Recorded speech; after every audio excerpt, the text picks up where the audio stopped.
विष्णु भगवान की जय। 5वां अध्याय। नारद जी कहने लगे, हे राजन, वैशाख मास में सब धर्मों, तपों तथा मासों में श्रेष्ठ है। यह मैं तुमसे कहता हूँ। जब युग समाप्त हो जाते हैं तथा प्रलय काल में भगवान अनेक से एक होकर सब जीवों को अपने उदर में समेट कर समुद्र में शयन करते हैं, तब इस प्रकार एक कल्प के बीतने पर वेद स्तुति कर भगवान को जगाते हैं। तब भगवान अपने उदर में स्थित जीवों को उन्हें अपने अपने कर्मों का फल देने के लिए सृष्टि के रचने का विचार करते हैं। भगवान की इच्छा होने पर उनकी नाभि से त्रिलोकी का आधार स्वरूप सुवर्ण में कमल उत्पन्न होता है। उस कमल से विराट रूप ब्रह्मा उत्पन्न हुए।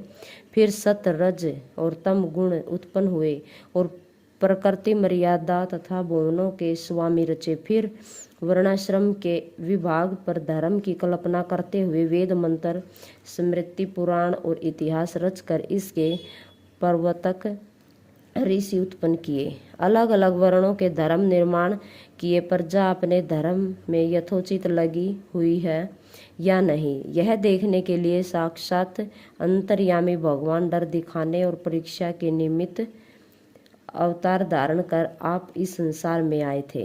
वर्षा काल में जल की कीचड़ में फंसकर प्रजा यथोक्त धर्म कार्य नहीं कर सकती। शीत में वातादि से दुखी होकर ठीक धर्म पर नहीं चल सकते।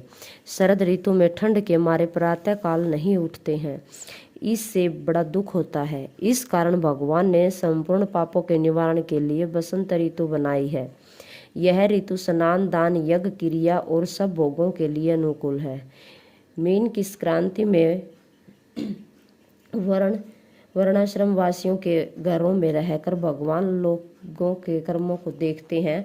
धर्म पर चलने वाले मनुष्यों की मनोकामनाएं पूरी करते हैं और अधर्म पर चलने वाले की आयु और धन क्षीण करते हैं। जो वैशाख मास में अच्छी तरह भगवान का पूजन करते हैं अर्थात उन्हीं के रूप साधु महात्माओं की सेवा करते हैं तथा अन्य महीनों में नहीं, उनकी पूजा आदि को देखकर भगवान उनको क्षमा कर देते हैं। जैसे कोई राजा अपनी प्रजा को देखने के लिए अपने राज्य में जाता है और प्रजा यथाशक्ति कुछ भेंट लेकर अपने राजा के समीप जाती है, तब राजा उसी से यह अनुमान लगा लेता है कि उक्त प्रजा में कौन कितना राज्य भक्त है।